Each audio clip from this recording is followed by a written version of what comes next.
संजय वर्मा कौन है? ये संजय वर्मा जिसके साथ सोनम रघुवंशी घंटों फोन पर बातें किया करती थी। कभी कभी तो बात शाम को शुरू होती और रात भर चलती।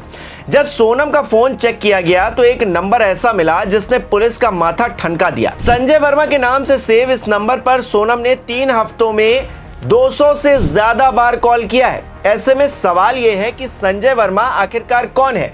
सोनम से उसका क्या रिश्ता है? क्या राज के मर्डर में संजय का भी हाथ है? सोनम से जब ये सवाल पूछे गए तो जवाब सुनकर पुलिस भी दंग रह गई। जवाब क्या है मैं आपको इस वीडियो में बताता हूं। नमस्कार, मेरा नाम हिमांशु मिश्रा है। आप देख रहे हैं 4PM न्यूज नेटवर्क। दोस्तों, इंदौर के ट्रांसपोर्ट बिजनेसमैन राजा रघुवंशी की मेघालय में 23 मई को हत्या कर दी गई।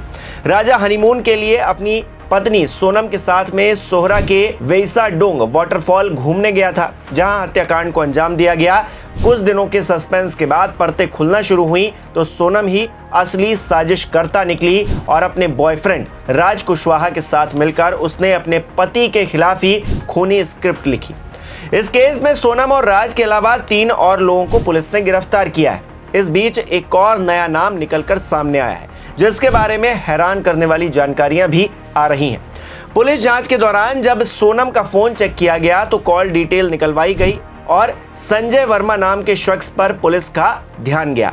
यह शख्स सोनम से घंटों बातें किया करता था, मानो उसका प्रेमी ही हो। कभी कभी तो बातें रात को 2-3 बजे तक चलती थी। ऐसे में अंदाजा लगाया जा सकता है कि सोनम संजय से किस हद तक क्लोज थी, करीब थी। लेकिन सवाल यह है कि सोनम तो राज से प्यार करती थी, फिर संजय से इतनी बातें क्यों कर रही थी? आखिरकार माजरा क्या था रात रात भर बात करने का? क्या जिस तरह सोनम ने राजा को धोखा दिया, क्या राज भी सोनम के लिए मोहरा था? असल में सोनम संजय की थी, जिसकी चाहत में सोनम ने राज के जरिए पहले राजा को मरवाया और फिर शायद राज को फंसाकर वो संजय के पास चली जाती। पर पूरा मामला उल्टा पड़ गया। हालांकि पुलिस इन्वेस्टिगेशन कर रही थी जब इस मामले पर, तो सोनम और संजय के रिश्ते पर मुहर नहीं लगी थी, इसीलिए पुलिस छानबीन लगातार जारी थी। पुलिस ने सोनम से भी इस मामले में पूछताछ की, तब जाकर कुछ ऐसा पता चला जिसने पूरा मामला ही घुमा दिया।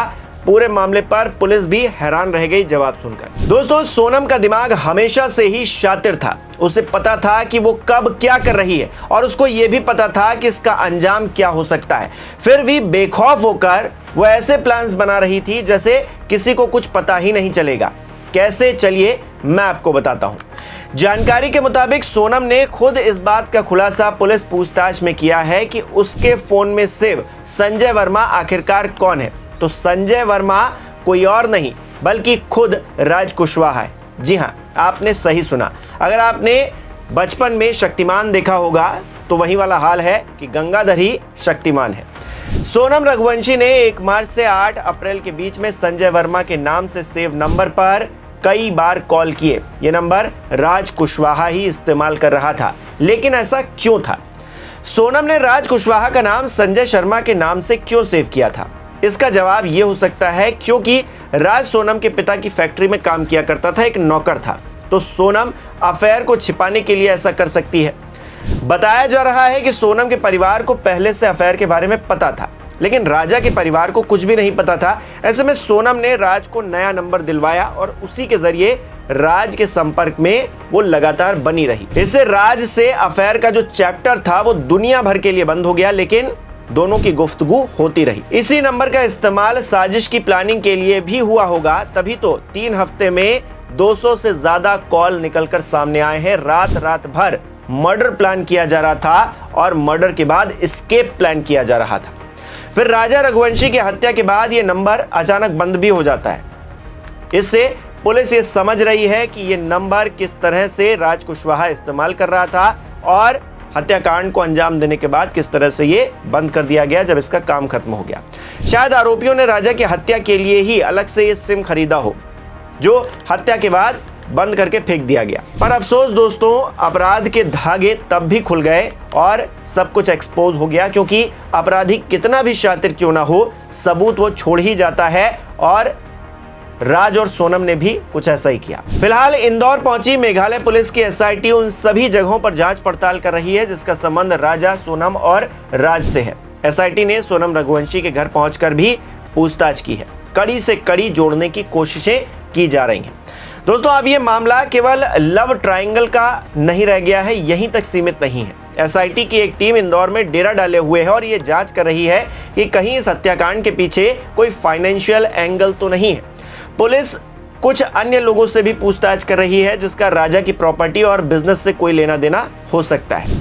पुलिस के मुताबिक राज कुशवाहा खुद मेघालय नहीं गया ताकि किसी को शक ना हो। उसने सब कुछ दूर रहकर फोन से ही ऑपरेट किया। वो जो नया नंबर लिया गया था उसके जरिए ही सारी चीजें होती रही। 3 शूटरों को भेजकर राजा रघुवंशी की हत्या करवा दी। सोनम को किस तरह बाहर निकालना है ये प्लान उसी फोन के जरिए किया गया, उसी नंबर के जरिए किया गया। राजा की लाश 2 जून 2025 को बेहद सड़ी गली हालत में बरामद हुआ था। सोनम वारदात के बाद असम, बंगाल, बिहार और यूपी के रास्ते इंदौर पहुंची थी और कई दिनों तक वो राज के साथ में रुकी भी थी। सब कुछ इसी नंबर से हो रहा था जिसका नाम संजय वर्मा बताया जा रहा है। सोनम ने गलतियां कर दी, जैसे कि उसने सोहरा के होमस्टे में अपना मंगलसूत्र और अंगूठी छोड़ दी, जिसके चलते पुलिस को शक हुआ और फिर हर दिन नए नए खुलासे हुए। सोनम और राज ने एक परफेक्ट क्राइम की स्क्रिप्ट लिखी तो थी दोस्तों, लेकिन छोटी छोटी गलतियों से वो लोग मात खा गए और बाकी काम पुलिस ने खुद ही कर दिया। क्रिमिनल माइंडेड सोनम और राज के सारे अरमानों पर पानी फिर चुका है। अब दोनों जेल में हैं, 3 और लोग भी जेल में हैं और गुत्थी खुल गई है कि आखिरकार संजय वर्मा कौन था। तो संजय वर्मा राज कुशवाहा ही था जो नंबर बदलकर, नाम चेंज कर सोनम के संपर्क में बना हुआ था और सोनम से प्लानिंग करवा रहा था। खुद भी प्लानिंग का हिस्सा था कि किस तरह से राजा को रास्ते से हटाया जाएगा और उसके बाद में इस पूरे हत्याकांड को एक साजिश दिखा दिया जाएगा, इसे एक लूटपाट दिखा दिया जाएगा और एक ऐसी घटना दिखा दी जाएगी जो कि हो गई बस, लेकिन इसका प्लान पहले से ही तैयार किया गया था और उस प्लान के साथ साथ में संजय वर्मा की थ्योरी भी अब इस पूरे मामले पर से पर्दा हटता हुआ दिख रहा है। आप इस पूरे घटनाक्रम को किस तरह से देखते हैं हमें कमेंट करके जरूर बताइए।